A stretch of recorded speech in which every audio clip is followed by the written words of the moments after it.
నమస్తే, welcome to our channel. నేను సౌజన్య. Andhra Pradesh CS Jawahar Reddy ఈ మధ్య కాలంలో చూసుకున్నట్లయితే సీక్రెట్గా క్యాంప్స్ చాలా వెళ్తూ ఉన్నారు. సీక్రెట్ ట్రిప్స్ ఎక్కువైపోయినాయి. మరి ఆ సీక్రెట్ ట్రిప్స్ వెనకాల ఉన్నటువంటి సీక్రెట్స్ ఏంటి, ఈ అంశానికి సంబంధించి వారి విశ్లేషణని మనతో పంచుకోవడానికి ఈరోజు మనతో పాటు ఉన్నారు సీనియర్ జర్నలిస్ట్ డివిఎస్ గారు ఉన్నారు. వారితో మాట్లాడదాం. నమస్తే అండి. నమస్తే. సిఎస్ జవహర్ రెడ్డి ఈ మధ్య కాలంలో అంటే గత కొంతకాలంగా చూసుకున్నట్లయితే ఆయన సీక్రెట్ ట్రిప్స్ బాగా వెళ్తూ ఉన్నారు అని చెప్పేసి అంటున్నారు. మరి ఆ సీక్రెట్ ట్రిప్స్ వెనకాల ఉన్నటువంటి సీక్రెట్స్ ఏంటి అంటారు? ఏమై ఉండొచ్చు?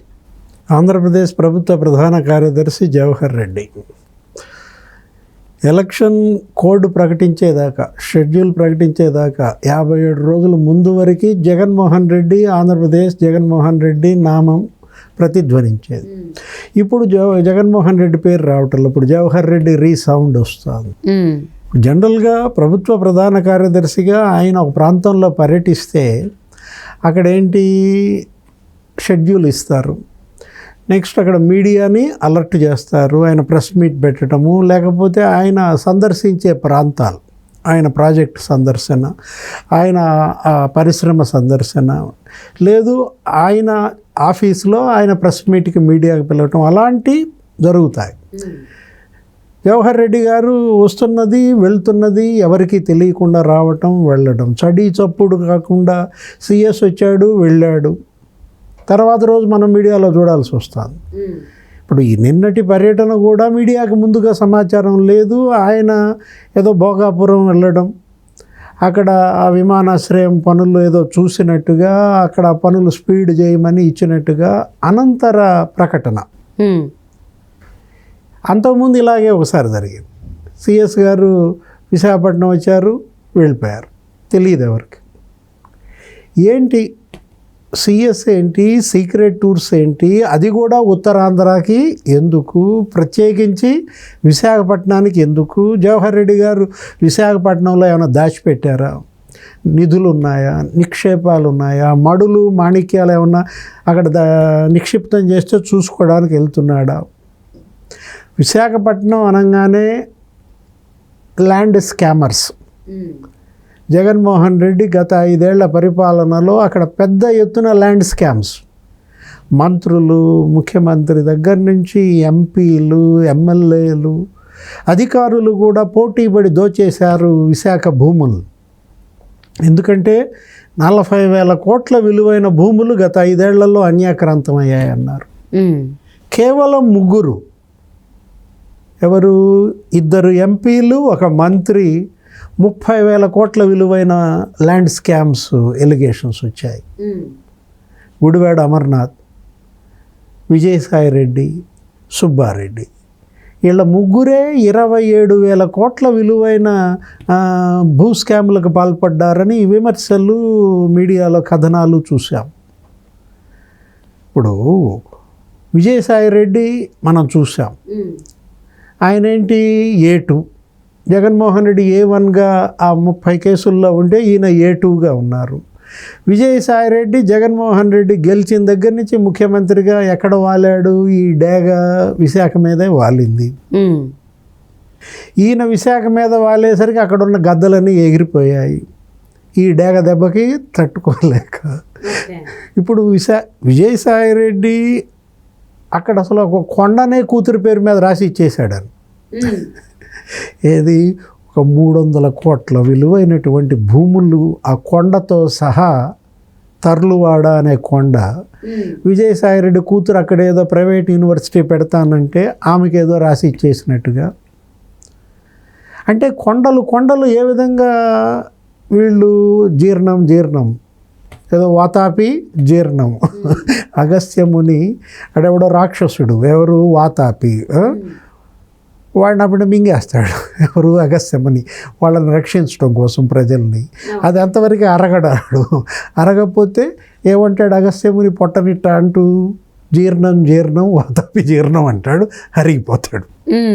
అంటే ఆయన పవర్ అట్లాంటిది. ఇప్పుడు అట్లాంటి అగస్త్యముని లేకపోవడంతో ఈ వాతాపులంతా భూములన్నీ మింగేశారా? వీళ్ళని జీర్ణం చేసుకునే అగస్త్యముని ఎవరు? ఇప్పుడు విజయసాయిరెడ్డి ఏమంటారంటే నా కూతురు అరవిందో వాళ్ళకి ఇచ్చాను, అరవిందో కొడుక్కి, వాళ్ళు 40 ఏళ్ళుగా వ్యాపారంలో ఉన్నారు, వాళ్ళు భూములు కొనుక్కుంటే తప్ప అంటాడు. ఇప్పుడు నా కూతురు అరవిందో బిడ్డకి ఇచ్చాను, మరి వాళ్ళు కొనుక్కున్నారు, వాళ్ళు కొనుక్కున్న భూములు నాయవుతాయా అంటాడు. అసలు నాకు విశాఖపట్నంలో ఒక ప్లాటే ఉంది, ఇంకేం లేదు అంటాడు. నమ్ముతారా? ఎందుకంటే వాళ్ళల్లో వాళ్ళే తన్నుకున్నారు. విజయసాయి రెడ్డి ఏమో విశాఖ ఎంపీ ఎంవివి సత్యనారాయణ ఎక్కడెక్కడ భూములు ఎలా కొట్టేశాడో ఆయన బయట పెట్టాడు. కూర్మన్నపాలెం అని ఒక భూముల భాగోతం. కూర్మన్నపాలెంలో భూ యజమానికి 1% ఇచ్చి ఎంవివి సత్యనారాయణ 99% షేర్ తీసుకున్నాడు. అదేం బిల్డరు! ఇప్పుడు అదొక పెద్ద మిరకిల్. జనరల్గా ల్యాండ్ ఓనర్కి బిల్డర్కి మధ్య రేషియో ఎలా ఉంటుంది? రియల్ ఎస్టేట్ ఇప్పుడు ఈ కన్స్ట్రక్షన్ బిజినెస్లో 50-50. భూమి నీదనుకో, నేను కడుతున్నాను అనుకో, చెరు సగం నీకు 9 ఫ్లోర్లు ఇస్తే నువ్వు నాకు 9 ఫ్లోర్లు వదిలేటట్టు, ఆ కట్టుబడిని బట్టి 50-50 అంటారు.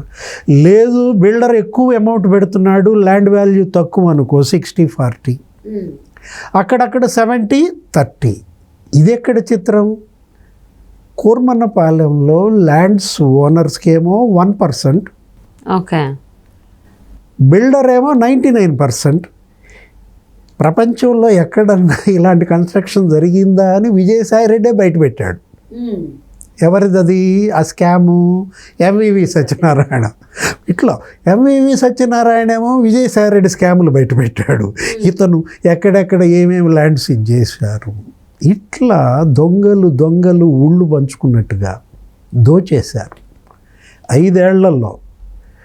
ఇప్పుడు నువ్వు భూమి అమ్మలేదనుకో, నీది డాటెడ్ ల్యాండ్ అంటావు, చుక్కల భూమి దాంట్లో నీది పడేస్తారు. నువ్వు లబలబలాడుతూ వచ్చి మాట్లాడుకోవాలి. ఎవరిని కలుస్తావు? కలెక్టర్ని కలుస్తావు. కలెక్టర్ ఏమంటాడు? సింపుల్గా విజయసాయి రెడ్డి గారి దగ్గరికి వెళ్ళి మాట్లాడుకోండి అంటాడు. ఆయన దగ్గరికి పోవాలి, ఆయన గెస్ట్ హౌస్లో. ఫైనల్ ఆయన దగ్గరికి వెళ్ళాలి. ఏం జరుగుతుంది? రాసి ఇచ్చాడనమాట జగన్మోహన్ రెడ్డి. ఉత్తరాంధ్రాని కొన్నాళ్ల పాటు విజయసాయి రెడ్డికి రాసిస్తే విజయసాయి రెడ్డి మహామేతగా మారినప్పుడు ఇక అతనికి చెక్ చెప్పడం కోసం ఎవరిని దించాడు అక్కడ? సుబ్బారెడ్డిని దించాడు, చిన్నానని. మొదటి 3 ఏళ్ళు ఆయన దున్నుకున్నాడు, చివరి 2 ఏళ్ళు సుబ్బారెడ్డి దున్నుకున్నాడు. ఈ 2 గద్దల నడుమ నక్కెవరు? గుడివాడ అమర్నాథ్ వేయాల్సినంత వేసేసాడు. ఎవరు? గుడ్డు మంత్రి, గుడ్డు మంత్రి గుడివాడ అమర్నాథ్. ముగ్గురు మీద 27,000 కోట్ల విలువైన ల్యాండ్ స్కామ్స్ అంటే ఎంత పెద్ద ఎత్తున ఈ 5 ఏళ్లలో విశాఖ భూములు అన్యాక్రాంతం అయిపోయాయి. ఆయన ఎవరో నరేష్ అగర్వాల్. అసలు జగన్మోహన్ రెడ్డి సీఎం అయిన 2 నెలలకే వాళ్ళింటి మీద పడ్డారు. ఆయన ఎన్ఆర్ఐ, ఆయన భూమి ఏదో 100 కోట్లు ఉంటుంది, వాళ్ళ బావగారిదో ఎవరిదో బంధువుల ల్యాండ్. దాని మీద కన్నేసి మేము పులివెందులాళ్ళం, నేను పలానా జడ్పీటీసీ, ఎంపీటీసీ, సీఎం గారి బంధువులం, నీ భూమి అమ్ముతావా సస్తావా అంటారు. అంటే ఈ ల్యాండ్స్ కోసమేనా సిఎస్ జవహర్ రెడ్డి మధ్య ఈ సీక్రెట్ టూర్స్ వెళ్తున్నారు ఎక్కువ? అంటే ఇప్పుడు అక్కడ మంత్రులు కొన్నారు, మేరుగు నాగార్జున కొన్ని 100 ఎకరాలు కొన్నాడంటారు. ఆయనంతే చడి చప్పుడు కాకుండా వచ్చి వెళ్తున్నాడు. ఇక్కడ ఎవరైతే భూములు కొన్నారో వాళ్ళందరూ కూడా అక్కడ భూములను వచ్చి చూసుకుంటూ వెళ్తున్న పరిస్థితుల్లో జవహర్ రెడ్డి కూడా అక్కడ భూములు కొన్నాడా? ఆ భూములు చూసుకుని వెళ్తున్నాడా? అక్కడ ఏమన్నా ఇంకా లావాదేవీలు, ఇంకా ఫైలింగు, ఇంకా జరగాల్సినటువంటి క్రయ విక్రయాలు ఏమైనా ఉన్నాయా? ఏంటి Jawahar Reddy CS secret tours అనేది నీకు బయటపడాలంటే గవర్నమెంట్ మారాలా? మనం చూసాం తెలంగాణలో ప్రభుత్వం మారింది. కేసీఆర్ హయాంలో తెలంగాణలో హైదరాబాద్ పరిసరాల్లో ఐఏఎస్లు ఏ విధంగా దోచేశారో మనం చూసాం. ఒక సీనియర్ ఐఏఎస్ ఒక చోట 53 ఎకరాలు కొనేశాడు. ఒక సిఎస్ ఇంకో చోట 23 ఎకరాలు కొనేశాడు. అదేమంటే ఆయన ఏమని చెప్తాడు? నా భార్య నేను ఇద్దరం ఎంప్లాయీస్మి, ఇక్కడెక్కడో మాకు పంజాగుట్లో ఉన్న ల్యాండ్ అమ్మి అది కొన్నామంటాడు. ఒకటి 23 ఎకరాలు, ఒకటి 58 ఎకరాలు, ఇంకొకటి అయితే అసలు ఏకంగా 1,300 ఎకరాలు. బాలకృష్ణ జీహెచ్ఎంసీలో అతనికి విశాఖపట్నంలో కూడా ల్యాండ్స్ ఉన్నాయని సర్వేయర్. ఇలా కేసీఆర్ గవర్నమెంట్లో తెలంగాణలో పెద్ద ఎత్తున ఐఏఎస్లు మంత్రులు పోటీపడి భూములు ఎలా దోచేశారో, ప్రభుత్వం మారినాక అవన్నీ ఎలా బయటకు వచ్చాయో, వాటిపైన రేవంత్ రెడ్డి ఎలా ఆదేశం ఇచ్చాడో ఎంక్వైరీలకు, జ్యుడిషియల్ ఎంక్వైరీలకు, ధరణిలో జరిగిన అక్రమాలపైన ఎంక్వైరీలకు, అక్కడ ఆంధ్రప్రదేశ్లో కూడా ప్రభుత్వం మారితే రేపు జూన్ 4న కొత్త ప్రభుత్వం ఏర్పడితే అక్కడ ఉన్న ల్యాండ్ స్కామర్స్ అంతా కూడా బయటకు వస్తారు. వాటిపైన విచారణలకు ఆ ప్రభుత్వం ఆదేశిస్తుంది. విజయసాయిరెడ్డి ఎంత కొన్నాడు, కూతురు ఎన్ని కొండలు ఆక్యుపై చేసింది, సుబ్బారెడ్డి భూభాగవతాలు ఏంటి, జవహర్ రెడ్డి ల్యాండ్స్ ఏంటి. సో మొత్తానికి జవహర్ రెడ్డి సీక్రెట్ ట్రిప్స్కి టూర్స్కి సంబంధించి కావచ్చు, రిజల్ట్స్ వచ్చిన తర్వాతే ఆ సీక్రెట్ ఏంటి అనేది అందరికీ బయటపడుతుంది అంటారు. సో చూద్దామండి ఎప్పుడు వస్తుందా, అంటే రిజల్ట్స్ లోపే వస్తుందా, రిజల్ట్స్ తర్వాత వస్తుందా అనేది, ఈ సీక్రెట్ ట్రిప్స్ వెనకాల ఉన్నటువంటి సీక్రెట్స్ అనేది. థ్యాంక్ యూ సో మచ్ అండి విఎస్ గారు. నమస్తే.